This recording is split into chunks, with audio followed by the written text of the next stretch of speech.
James spat, his voice trembling with rage. Looking down at me, judging me. I'm doing my best here. Your precious mother has no idea what it takes to maintain this lifestyle, to keep up appearances. Owen didn't wait to hear the rest. He bolted up the stairs, his wet shoes slipping slightly on the carpet. Behind him, James shouted something unintelligible, but Owen's focus was singular now.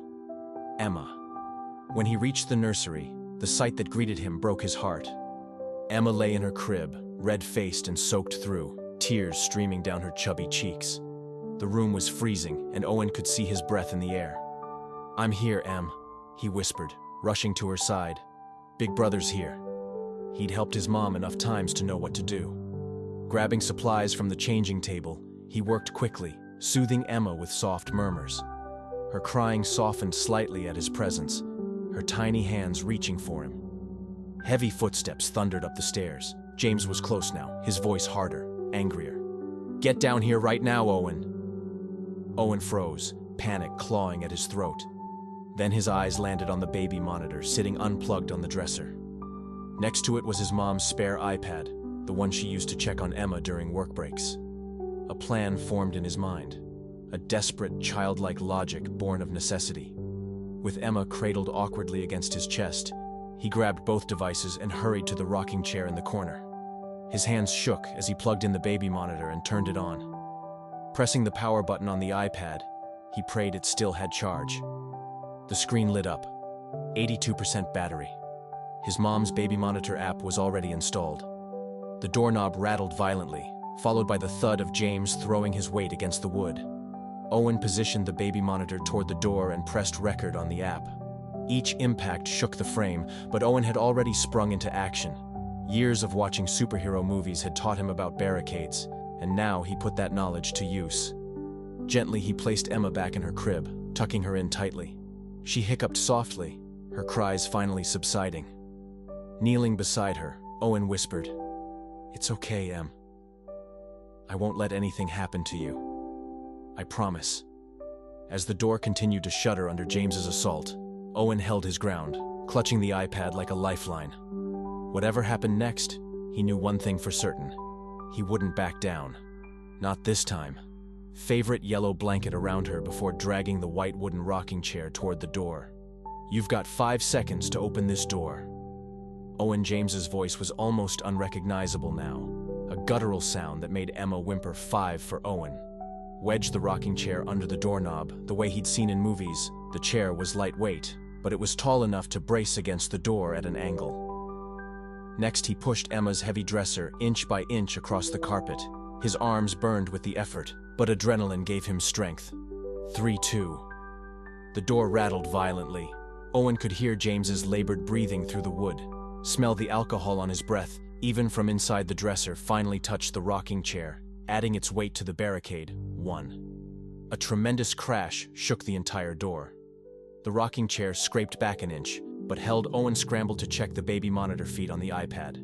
The camera's view perfectly captured the hallway, where James stood, face contorted with rage, shoulder pressed against the door. "You think this is funny?" James's laugh was hollow, playing Ford in there like a baby.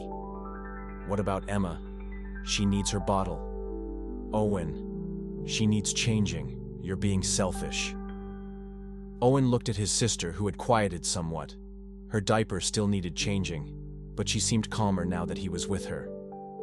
He kept one eye on the iPad as he gathered supplies from the dresser. "He just moved. I can take care of Emma." Owen called out, trying to keep his voice steady. "I help Mom all the time." Another crash against the door. The rocking chair creaked, but stayed firm. "You think you're so smart, don't you?" James's voice dropped lower, more menacing, always watching, always judging. "I see how you look at me, but you don't understand anything about adult responsibilities, about what it takes to provide for a family." Owen carefully lifted Emma from her crib, laying her on the thick carpet. His hands trembled slightly as he changed her diaper, but he'd done this dozens of times before. He kept talking, partly to keep track of James's location, partly to soothe. "Emma, it's okay, he whispered. "Remember how Mom showed me the airplane game during changes? Zoom. Zoom." Emma's eyes focused on him. her tiny fingers grabbing at the air outside. James had gone quiet. Somehow more terrifying than the shouting Owen James's voice was suddenly honey sweet, making Owen's skin crawl. "Buddy, I'm sorry I lost my temper. You know how stressed I've been with work. Let's talk about this man to man." Owen secured the fresh Diap diaper and redressed Emma, his mind racing the iPad. Showed James pacing the hallway, running his hands through his hair, that false smile plastered on his face in the background. Owen could hear more glass breaking downstairs. The company's just going through some restructuring. James continued, his voice rising and falling unnaturally. "That's all it is. Nothing for your mother to worry about. We're a team, right? We keep family business in the family." Emma started fussing again, hungry now that she was clean and comfortable. Owen glanced at the door, then at the window. They were on the second floor, far too high to risk any escape he needed. To think the baby bag was still in the room. His mom always kept the spare ready. Owen found a bottle and the container of formula, thanking whatever luck had left them here. He'd watched his mom prepare bottles enough times to know the ratio of powder to water. "You're really starting to piss me off." James's fist hammered the door, the sudden return to rage making Owen spill formula powder on his hands. "Do you hear me when I get in there, Dash?" A loud crash from downstairs interrupted James's tirade. Owen froze, bottle half prepared in his hands, through the baby monitor's audio. He could hear something that made his heart leap, the distinct sound of Mrs. Hilton's voice calling through the mail slot. "Hello, is everything okay in there? I'm hearing a lot of noise." James's face on the iPad screen transformed into something terrible. He glanced toward the stairs, then back at the nursery door, trapped between two problems. "Everything's fine," he shouted down the stairs, his voice strained with fake cheerfulness. "Just doing some furniture rearranging." Another crash echoed from somewhere in the house. James swore under his breath and disappeared from the iPad's view. His footsteps pounded in down the stairs. Owen clutched the bottle tighter, his hands shaking as he finished preparing it. He knew Mrs. Hilton, the elderly widow next door, who always gave out full-size candy bars at Halloween and kept fortune cookies in her pockets to hand out to neighborhood kids. More importantly, he knew she played mahjong every Tuesday with her friends until late afternoon, which meant she'd come home early today, just like him. Just like today's storm had knocked out power at school. Just like today's event had brought James's facade crashing down. Owen looked at the iPad, then at Emma accepting her bottle, then at the barricaded door. Something his mother always said floated through his mind.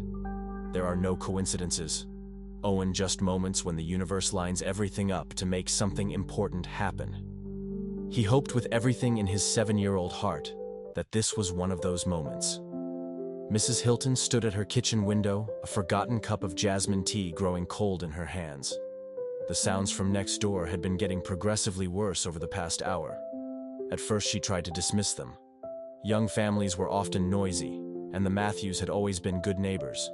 Linda was a delight, and little Owen often helped her carry groceries from her car. But this was different.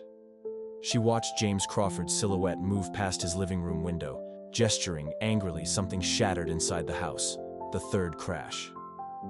The storm had rolled in earlier than expected, and Mrs. Hilton found herself home early from her mahjong game. Her joints ached too much to focus on the tiles today, but as she settled into her armchair with a cup of tea, something else caught her attention.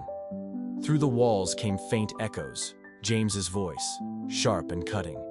"No, you listen to me." His words carried an edge that made her pause mid-sip.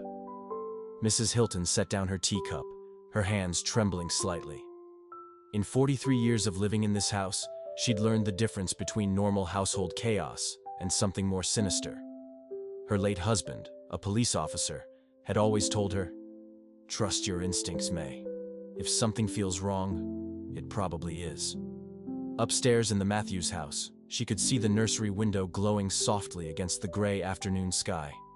Occasionally, shadows moved past, the small silhouette of Owen pacing back and forth. The baby's crying had stopped, which should have been reassuring, but instead, it unsettled her even more. Silence like that often carried its own weight. Her cell phone sat on the counter, Linda's number programmed into it months ago. "Just in case," Linda had said sweetly when she first gave it to her. At the time, Mrs. Hilton thought it was charming, a new mother's overcautiousness, but now her fingers hovered hesitantly over the contact. Another crash sounded from next door, followed by a child's muffled voice. James roared in response, his anger reverberating through the thin walls. Mrs. Hilton pressed dial. Inside the nursery, Owen sat huddled in the corner farthest from the door, cradling Emma as she dozed after her bottle. The iPad propped against the wall showed James storming around downstairs, alternating between shouting into his phone and growling. His phone under his breath. The baby monitor app continued recording every moment, oblivious to the tension building within the house. "Hello?" Mrs. Hilton's voice drifted up through the open window. "Linda, I'm sorry to bother you at work, but..." Owen's heart leapt. He strained to hear the conversation, catching only fragments. No, I'm sure it's nothing. It's just there are some concerning noises. Yes, I saw him go in." A tremendous crash from downstairs cut her off, making both Owen and Emma jump. His sister began to whimper, and he gently bounced her the way their mom did. "Did you hear that?" Mrs. Hilton's voice sharpened. "Linda, I think you should come home. Something's not right." James's bellow rattled the windows. "Who are you talking to?" Owen watched in horror as his stepfather stormed toward the front door. On the iPad screen, James paused, clearly remembering the neighbors might be listening. He tried to smooth his tone, though it still dripped with barely contained fury. "Mrs. Hilton, what a surprise. Everything's fine here, just a bit of remodeling." "I was just checking because I said everything's fine," James snapped, before slamming the door so hard the walls shook. Emma's cries grew louder, her tiny body trembling against Owen's chest. Shh, Owen whispered, rocking her gently. Mom's coming. Through the window, he saw Mrs. Hilton hurrying back inside her house. Meanwhile, the iPad showed James pacing the hallway like a caged animal, running his hands through his hair and muttering to himself. "Ruining everything. Nosy neighbors. Have to fix this." Heavy footsteps started up the stairs again. The afternoon sun slanted through the window, casting long shadows across the nursery floor. How long until his mom got home? How long could the barricade hold? James appeared on the iPad screen once more, his face twisted with rage. He grabbed a small side table from the hallway and lifted it over his head. The first impact of the table against the door made the entire room shake. "Open this door right now!" James bellowed. Emma screamed, and Owen closed his eyes, pressing his face against his sister's soft hair. "Please hurry, Mom," he whispered. "Please hurry." At the hospital, Linda Matthews stood frozen in the break room, her phone pressed tightly to her ear. Mrs. Hilton's words echoed in her mind. She pulled out her phone and opened the baby monitor app, which she hadn't checked during her busy shift. With trembling fingers, she pressed play on the most recent recording. The sounds that filled her earbuds made her blood run cold. Back in the nursery, Owen had wedged himself and Emma into the narrow space between the crib and the wall. The barricade still held, but each crash sent splinters flying from the doorframe. Through the iPad, Owen could see James's face contorted with effort, sweat darkening his shirt collar as he slammed the furniture against the door again and again. "Your mother," crash, "is going to hear," crash. "About what a disrespectful," crash. "Little brat you're being." Emma had cried herself into hiccups, her tiny body shuddering against Owen's chest. They were out of formula, diapers were running low, and the room had grown colder as James turned down the heat. "I know you're scared," Owen whispered to his sister, wrapping her blanket tighter. "But Mom's coming," Mrs. Hilton called her. "We just have to wait." On the iPad screen, James stepped back, breathing heavily, examining his progress. The table had left deep gouges in the wood. He laughed, a chilling, unhinged sound. "You think this door can keep me out? You think you can hide in there forever? What about when your mother gets home? What are you going to tell her about why you locked yourself away? About why you're turning her against me?" Owen stayed silent, but his mind raced. The baby monitor was still recording every crash, every threat, every moment of James's escalating violence. Outside, the storm raged on, mirroring the chaos inside the house. The storm outside had chased Mrs. Hilton home early from her mahjong game. Her joints ached too much to focus on the tiles today, but as she settled into her armchair with a cup of tea, something else began to gnaw at her. An unease that crept in like the cold drafts slipping through her aging windows. "No, you listen to me." James's voice carried faintly through the walls of the Matthews house next door. Mrs. Hilton set down her teacup, her hands trembling. In 43 years of living in this quiet neighborhood, she'd learned the difference between normal household chaos and something more sinister. Her late husband, a police officer, had drilled one lesson into her memory. Trust your instincts, May. If something feels wrong, it probably is. Upstairs in the Matthews house, she could see the nursery window glowing softly against the gray afternoon. Occasionally, she caught glimpses of movement. Owen's small shadow passing back and forth. The baby's crying had stopped,